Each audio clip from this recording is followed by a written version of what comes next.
Hello दोस्तों, मैं रचा और आज मैं आप लोगों के बीच हूँ अमृता की जो सीरीज़ मैं रिकॉर्ड कर रही हूँ उस सीरीज़ का एक नया वीडियो लेकर।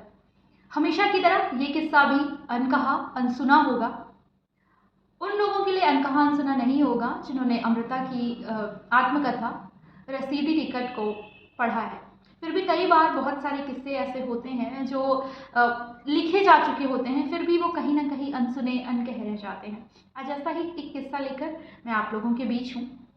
ये किस्सा है उस वक्त का जब भारत और पाकिस्तान का बंटवारा हो रहा था और अमृता के ऊपर किसी ने ये आरोप लगाया था कि अमृता ने किसी की शर्त नहीं मानी, किसी की बात नहीं मानी और शायद इसी वजह से भारत और पाकिस्तान का बंटवारा हो गया और इसी वजह से इतना मार काट, इतने लोगों की के कत्ल, इतने लोगों की मौतें हुई। है ना ये इंटरेस्टिंग किस्सा। अमृता लिखती हैं अपनी आत्मकथा रसीदी टिकट में कि एक कवि थे पंजाबी के जो कि अमृता के बारे में बहुत अनर्गल उनके विरोध में कविताएं लिखते रहते थे। लेकिन अमृता की उनसे कोई ऐसी दुश्मनी नहीं थी, कभी ऐसी कोई जान पहचान भी नहीं थी। अमृता को समझ नहीं आता था कि आखिर ऐसा हो क्यों रहा है।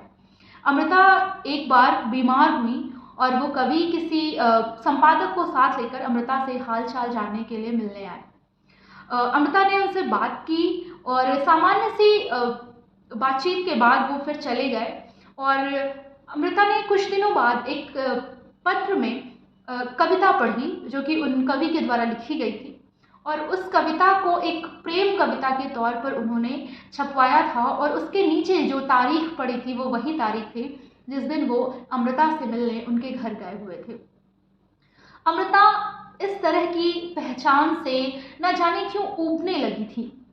आगे चलकर ये रिश्ता कुछ यूं उभर कर आया कि वो कवि महोदय अमृता पर बंदिशें लगाने लगे और अमृता को यूं समझाने लगे कि जैसे उनके संपर्क में आने वाले सभी पुरुष बहुत खराब हैं और अमृता को किसी से भी कोई संपर्क नहीं रखना चाहिए।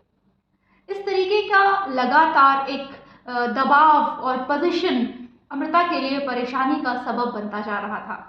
उसी पाकिस्तान का बंटवारा हो गया। वो कवि पाकिस्तान चले गए और अमृता के हिस्से में भारत की सरजमी आई। लेकिन इस बंटवारे के बाद भी अमृता के हिस्से उनके सर एक और नया आरोप मढ़ दिया गया। वो आरोप ये था कि चूंकि अमृता ने उनकी अप्रत्यक्ष तौर पर अघोषित या यूं कह दीजिए कि उनकी अनकही मोहब्बत को स्वीकार नहीं किया था, उनके अनकहे इश्क को कोई स्वीकृति नहीं दी थी, यही कारण था भारत और पाकिस्तान के बंटवारे का। और सिर्फ बंटवारे का ही नहीं, इस बंटवारे के दरमियान हुई तमाम मौतों का भी। ये सिलसिला फिर जारी रहा और वो कवि बाद में लगातार अमृता के विरोध में कविताएं लिखते रहे। अमृता कहती हैं कि ये संबंध एक नफरत का संबंध था और इसका पहला सिरा यानी कि शुरुआत जो उनकी इस परिचय की हुई थी वो नफरत से हुई थी। तो उस पहले सिरे को आखिरी का सिरा जो कि फिर नफरत पे ही जाके रुकता है, उस सिरे से जुड़ना ही था।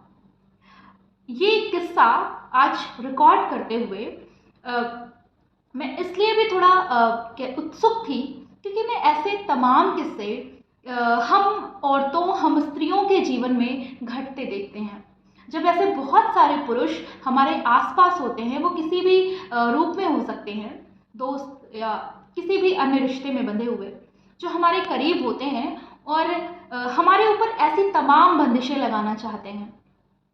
अगर हम उनके उन शर्तों को, उनकी इस तरीके के प्रस्तावों को, कैसे भी प्रस्ताव, और ख़ास तौर पर अगर खुले तौर पर कहा जाए तो उनके दोस्ती या प्रेम संबंधों के प्रस्तावों को स्वीकार नहीं करते, तो फिर वो नफरत का धागा घूमकर उसी जगह पहुंचता है। ऐसे संबंधों की वास्तव में शुरुआत शायद एक कुंठा से होती है। लेकिन बेहतरीन बात यह है कि अमृता उस दौर में इस चीज़ को यूँ समझ पाने और इसको इस तरीके से व्यक्त कर पाने में सक्षम रहें। आज का किस्सा बस यहीं तक। मिलते हैं फिर किसी रोज़ एक नए किस्से के साथ। तब तक के लिए साथ रहिए, सुनते रहिए। Thank you.